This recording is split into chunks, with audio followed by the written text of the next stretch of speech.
Okay students, let us find the solution of an integral taken from exercise number 4.1 from our fourth chapter, that is definite integral.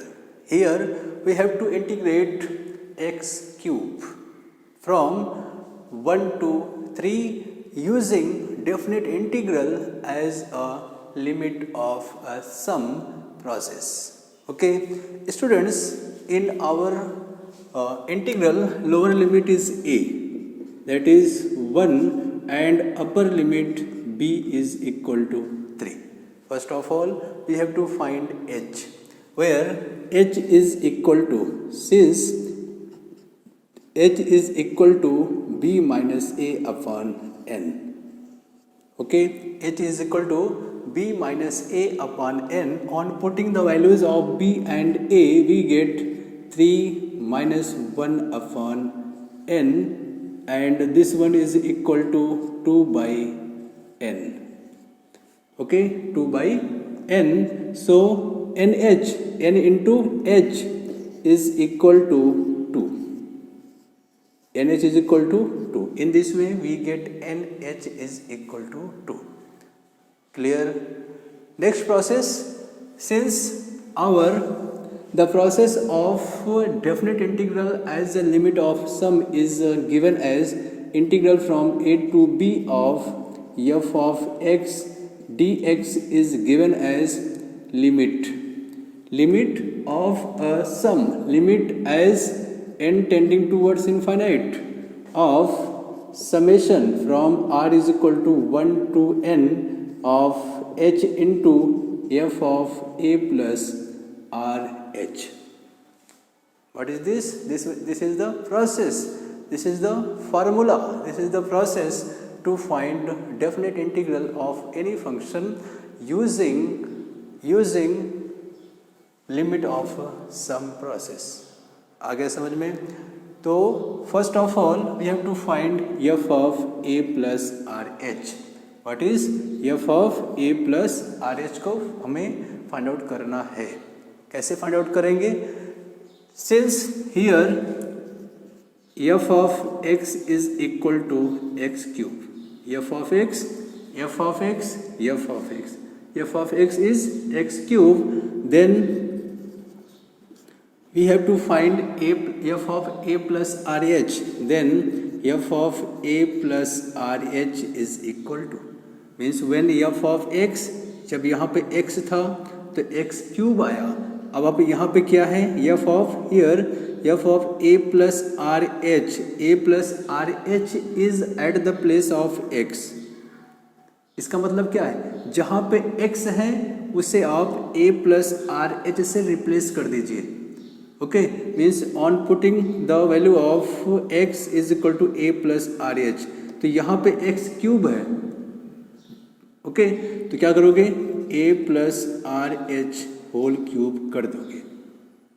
आ गया समझ में भाई? When f of x is equal to x cube, then f of a plus RH is equal to x, मतलब x तो x cube, a plus RH तो a plus RH का cube. Okay, आप थोड़ा सिंप्लीफाई कर लीजिए. a is equal to क्या? a is equal to 1, a is equal to 1 plus RH whole cube. And since we know that a plus b whole cube is equal to a plus b whole cube is equal to a cube, means 1 cube plus b cube means RH cube plus 3 into a means 1 b square RH to the whole square plus 3 a square means 1 square into b RH. यही तो है, a cube plus b cube plus 3ab square plus 3a square b. Okay, और simplify कर लेते हैं. That is 1 cube का 1 होता है, r cube means r cube h cube plus 3, 1 का कोई इंपॉर्टेंस नहीं है, 3 इंटू 1 3, और r 3r square h square plus 3 1 square is 1 3rh. तो ये तो रहा हमारा f of a plus RH. Okay, this one is our f of a plus RH. आपको कहाँ सब्स्टिट्यूट करना है, यहाँ पे सब्स्टिट्यूट करना है। क्या सब्स्टिट्यूट करना है, F of a plus r H. ठीक है, देखो अपना क्वेश्चन, अपना इंटीग्रल है क्या, that is 1 to 3 F of x means x cube D x.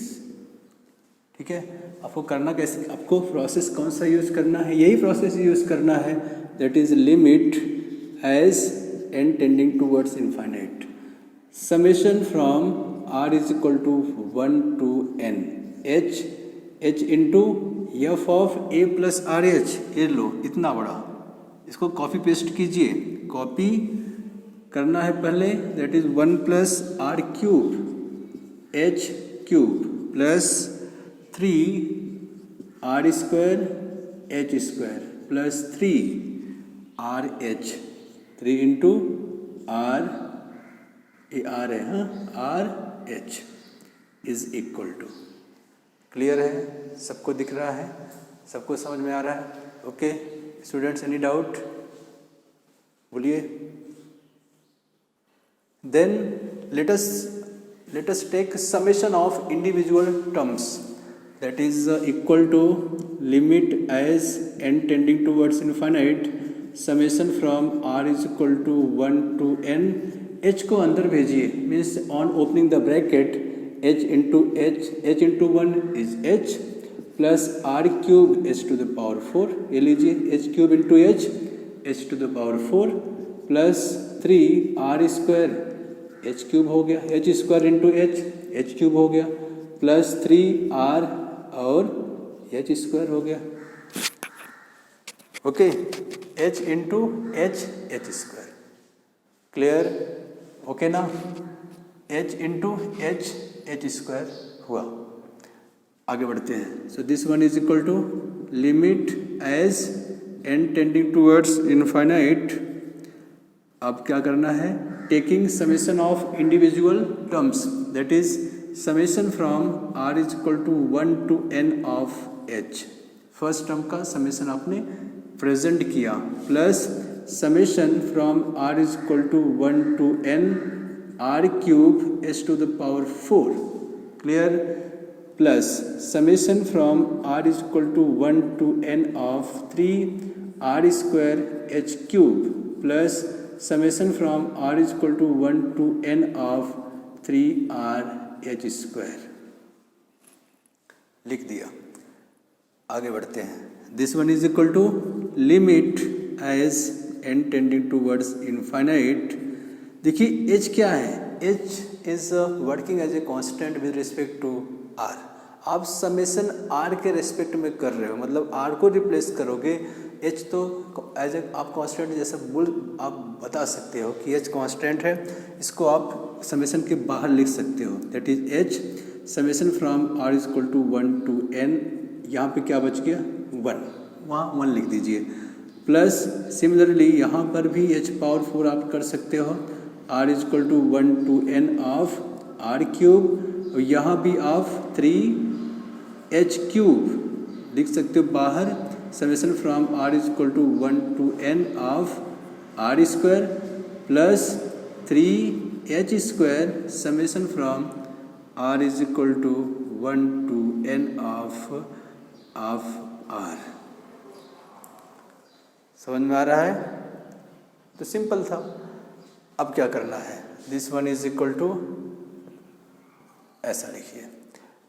देखिए क्लियर है ना सबको? थोड़ा सा स्पेस का प्रॉब्लम है, यहाँ करते हैं ऐसा, यहाँ से स्टार्ट करते हैं।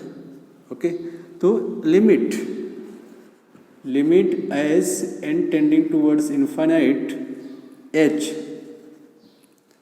Summation of 1 from r is equal to n। आप 1 को अगर n टाइम्स ऐड करोगे तो आपको क्या मिलेगा, n मिलेगा। जैसे फॉर एग्जांपल आपने 1 को 10 टाइम्स ऐड किया, 1 प्लस 1 प्लस 1 प्लस 1 10 बार, 10 टाइम्स आप अगर आप ऐड करोगे 1 को अगर 10 बार काउंट करोगे आपको क्या मिलेगा, 10 मतलब 10। सिमिलरली अगर आप 1 को n टाइम्स ऐड करने करोगे तो you will be get n। तो तो यहाँ पे क्या आ गया n plus h to the power 4 into summation of r cube, मतलब summation of cubing of n natural number, summation of cubing of n natural numbers का फार्मूला क्या होता है? General formula that is n square into n plus 1 to the whole square upon 4 plus 3h cube. यहाँ ये दो हो गए, यहाँ पे देखो अभी भी हम डिस्कस किए थे 3h cube into summation of r square from r is equal to 1 to n, मतलब क्या means to say that summation of square of n natural numbers का general formula summation of square of n natural numbers is equal to n into n plus 1 into 2n plus 1 upon 6। Okay, clear हो गया? तो 3h cube कहाँ पर पहुँचे हम लोग? 3h cube summation of square of n, summation of squares of n natural numbers is equal to n plus 1 2n plus 1 upon 6 last plus 3h square into summation of n natural numbers मतलब r 1 plus 2 plus 3 plus 4 n times का general formula क्या है? n plus 1 upon 2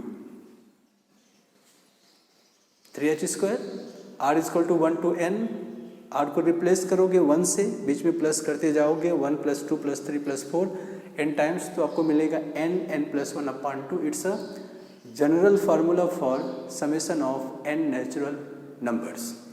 चलिए फिर यहाँ पहुँचते हैं, limit as n tending towards infinite. देखिए यहाँ पर NH है, NH अभी भी आपने फाइंड आउट किया था, दैट इज 2। NH मतलब 2 कैसे मिला था? H is equal to B minus A upon N। B क्या है यहाँ पे? 3 है, N है 3, B 3 N 1, तो 3 minus 1 2 upon N is equal to H, then NH is equal to 2, NH is equal to 2। आप NH यहाँ पे NH 2 रख सकते हैं, प्लस यहाँ h पावर 4 है और यहाँ पे n स्क्वायर है। ओके, मतलब n स्क्वायर एक मिनट, यहाँ पे n स्क्वायर है, h पावर 4 है, हमें क्या यूज़ करना है? NH। तो इसे आप क्या लिख सकते हो? इसे आप लिख सकते हो n square h square into h square. तो NH मतलब क्या? NH means NH to the whole square. Okay, and NH is 2, तो यहाँ पर 4 मिल जाएगा, बट h स्क्वायर तो एक्स्ट्रा बच रहा है। h स्क्वायर आपको रिमेनिंग h स्क्वायर बच रहा है, तो आपको क्या करना है? h स्क्वायर को भी यूज करना है। आपको ऐसा एडजस्ट करना है कि h स्क्वायर भी उसके साथ कंबाइंड हो जाए और वहाँ हमको NH के साथ मिल जाए और NH को आप रिप्लेस कर सकते हो। हमें आपने डिसाइड किया NH 2 है, समझ में आ गया भाई? यहाँ पे h टू द पावर 4 है, यहाँ पे n स्क्वायर है, हमें पूरा NH चाहिए। अगर आप n स्क्वायर h पावर 4 में से h स्क्वायर आप निकालते हो तो आपको क्या मिलेगा? NH to the whole square मिलेगा। इस तरीके से आपके पास h स्क्वायर बच जाएगा। तो h स्क्वायर नहीं बचना चाहिए, उसके लिए क्या प्रोसेस है? उसके लिए आपको कुछ तो करना पड़ेगा, कुछ एडजस्टमेंट करना पड़ेगा। कैसे एडजस्टमेंट करेंगे? देखिए हमने क्या किया, 2 प्लस 2 यहाँ पर रख दिया, n स्क्वायर h पावर 4 था और बगल में क्या है? n plus 1 to the whole square upon 4। हमें n स्क्वायर h पावर 4, बड़ा नंबर क्या है? h, क्योंकि इसका पावर 4 है, तो हमें NH पावर 4 बनाना है। क्यों बनाना है? Since we have to use NH, अपने पास NH का वैल्यू है, तो एक काम कीजिए, एन स्क्वायर से मल्टीप्लाई कीजिए और एन स्क्वायर से डिवाइड कीजिए। क्यों? जिससे हमें क्या मिल जाए, एन टू द पावर 4 मिल जाए। And n to the power 4 into h to the power 4 becomes n h to the power 4। पूरा कंबाइंड होके पावर टू द पावर 4 देगा, एन एच पावर 4 मिलेगा और एन एच की वैल्यू हम वहाँ पर रिप्लेस कर सकते हैं। ठीक है, तो ए हो जाएगा यहाँ पे। इस तरीके से आप यहाँ पे आ जाइए। देखो यहाँ 3 रहने दीजिए, एच क्यूब है और यहाँ पे केवल सिंगल एन है। सिंगल एन है मतलब क्या, एन एच क्यूब मिलेगा, बट हमें चाहिए क्या, एन एच चाहिए। अगर आप इसमें से एन एच निकाला तो एच स्क्वायर एक्स्ट्रा बचेगा, तो मतलब हमें क्या करना है, एन एच एन क्यूब चाहिए वहाँ पर भी एन क्यूब होना चाहिए। तो आप एक काम कीजिए, इसके जैसा करना है। तो आप एच क्यूब तो था ही और एन भी था, एन एच क्यूब था, आपने क्या किया, एन स्क्वायर से मल्टीप्लाई किया, एन स्क्वायर से डिवाइड किया। सही है ना, एन क्यूब बनेगा फिर। ठीक है, और बच क्या गया रास्ते में, एन प्लस 1 और 2n प्लस 1 अपॉन 6। ठीक है, हमें NH मेन प्रोसेस क्या है, NH, और वो पूरा कंबाइंड हो जाए, H का टर्म नहीं बचना चाहिए। चलो यहाँ पे आ जाते हैं। तो यहाँ पे है 3/2। देखो यहाँ पे NH स्क्वायर है, हमको n स्क्वायर चाहिए, एक सिंगल n है मतलब n से मल्टीप्लाई n से डिवाइड करना पड़ेगा। तो यहाँ पे हो जाएगा n square h square upon n और n प्लस 1। ठीक है, आ गया समझ में? आगे बढ़ते हैं और समझ जाओगे। Limit as n tending towards infinite, ये 2 का तक काम हो चुका है। देखो अभी यहाँ पे इसने क्या दिया हमें, ये हमें दिया NH to the power 4, n to the power 4, h to the power 4, NH to the power 4 upon 4। यहाँ पे n प्लस 1 होल स्क्वायर था, ए भी स्क्वायर था, मैंने इसको अंदर करके होल स्क्वायर कर दिया। n plus 1 to the whole square upon n square, that is n plus 1 upon n to the whole square plus 3/6। और देखो यहाँ पे पावर 1 है इंटू मतलब NH power 3, n cube h cube मतलब NH टू द पावर 3 यहाँ पे हो गया। और यहाँ पे क्या बचा, n प्लस 1 है और दूसरा क्या है 2n प्लस 1 है। यहाँ पे n स्क्वायर था तो एक n को मैंने इसके साथ भेज दिया, एक n को इसके साथ भेज दिया। ठीक है, 3/2। देखो यहाँ पे क्या था, NH to the whole square था, इस n को मैंने यहाँ एडजस्ट कर दिया। अपॉन n करने का फायदा क्या है, what are the advantage to write upon n, जिससे हमें 1 अपॉन n मिले। क्यों? क्योंकि limit of 1 upon n as n tending towards infinite is 0 is equal to limit as n tending towards infinite 2 हो गया। NH is 2 2 to the power 4, 2 to the 4 to ज़ा 8 to ज़ा 16 upon 4 कितना हो गया 4।